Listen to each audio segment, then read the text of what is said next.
Si t'es né avant les années 2000, t'as été témoin d'une culture majeure du XXe siècle. T'as peut-être assisté à sa naissance, à son âge d'or ou à la fin de sa vie. Mais aujourd'hui, le rock n'est plus ce qu'il était. En 2020, j'ai trouvé seulement 3 albums rock dans le top 50 du Snap. Et j'ai du mal à comprendre quand je vois que plus de 70% d'entre vous écoutent encore du rock régulièrement. Culturellement, le rock n'est même plus l'emblème de la rébellion, de la subversion, d'une jeunesse qui prend sa place dans le monde. Le rock est devenu une relique du passé dans laquelle on vient piocher tantôt dans la mode, tantôt dans la musique, tantôt dans les films. Dans une étude scientifique que j'ai lue, il est indiqué que la majorité des personnes arrêtent d'écouter des nouvelles musiques après l'âge de 27 ans. Mais moi, c'est l'inverse. Alors que le rock, c'était ma vie quand j'étais ado. Du coup, est-ce qu'à mon échelle, je peux ressusciter le rock? La réponse est peut-être. Mais ce que je veux, c'est composer un morceau rock moderne 2022 avec la sauce Blue Touch. Et pour ça, je vais avoir besoin d'aide. Et surtout d'un point de départ.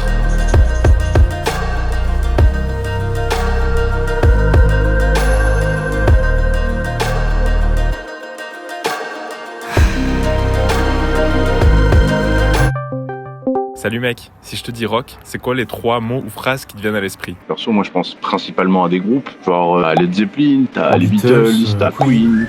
Green Day, Blink 182, Sum 41. Quand je pense au rock, pour moi le rock c'est énergie, guitare, forcément, Mes années de lycée, j'utilisais cette guitare. et libérateur. la liberté C'est un genre qui est hyper libérateur, quoi. et la revendication. Enfin voilà quoi, c'est pas ce qui manque. Bref, c'est beaucoup de choses le rock, ouais.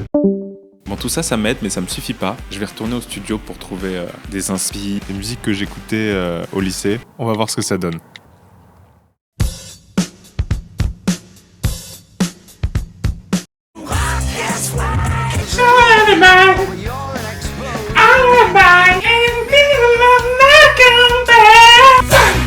I'm going out now 'cause I'm into the... Oh putain. 2 choses. Déjà, ça fait trop du bien de réécouter toutes ces chansons. Et deuxièmement, je crois que j'ai enfin trouvé l'ingrédient secret. Je t'explique. Il faut une guitare, des pédales d'effet et un ampli.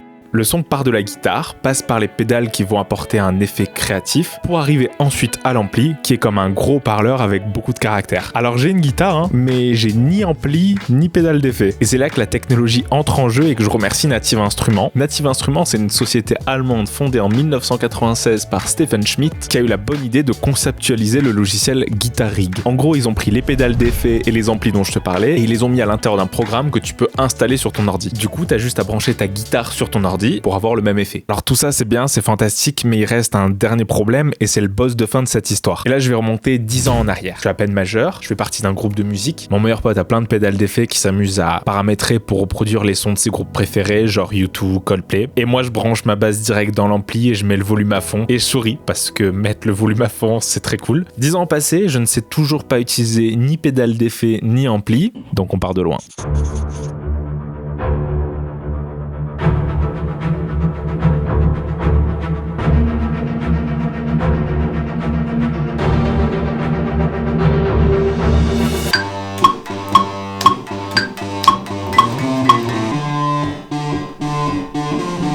Sauf que, après quelques heures, j'arrivais plus du tout à supporter ni le son de guitare, ni le riff, alors je suis reparti à zéro. Oui, j'ai pas lâché l'affaire jusqu'à ce que je trouve le bon angle. Et voilà le résultat.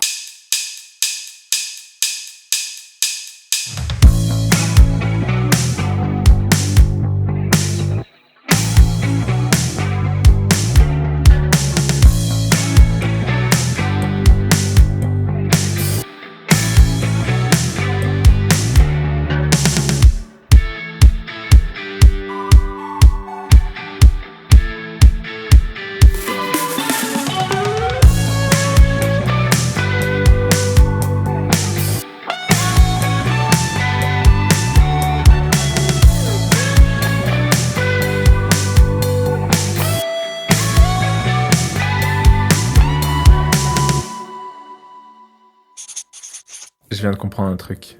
C'est pas le rock que je voulais ressusciter. Je crois que j'ai confondu la nostalgie que j'ai pour le rock avec autre chose. Quelque chose qui était sous mes yeux depuis le début.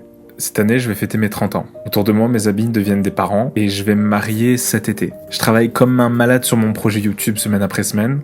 Et en plus de ça, le Covid est passé par là ces 2 dernières années pour plomber l'atmosphère. Et je crois que ma vie est devenue sérieuse. beaucoup plus sérieuse. En réalité, je cherche pas à ressusciter le rock dans ma vie. Je cherche à retrouver l'ado que j'étais, qui avait un groupe de rock, qui pensait qu'à plaire aux filles, et qui avait l'ambition de devenir une rockstar. Et j'ai tellement associé le rock et ma jeunesse que j'en ai fait l'amalgame. Le rock, c'était l'insouciance. Le rock, c'était mon adolescence. C'est une partie de ma vie. J'ai quelquefois la nostalgie de cette époque, même si tout va très bien pour moi aujourd'hui et que je suis très heureux. Est-ce que je suis le seul? Si le rock a tiré sa révérence, peut-être que moi aussi je dois tourner la page sur cette partie de ma vie.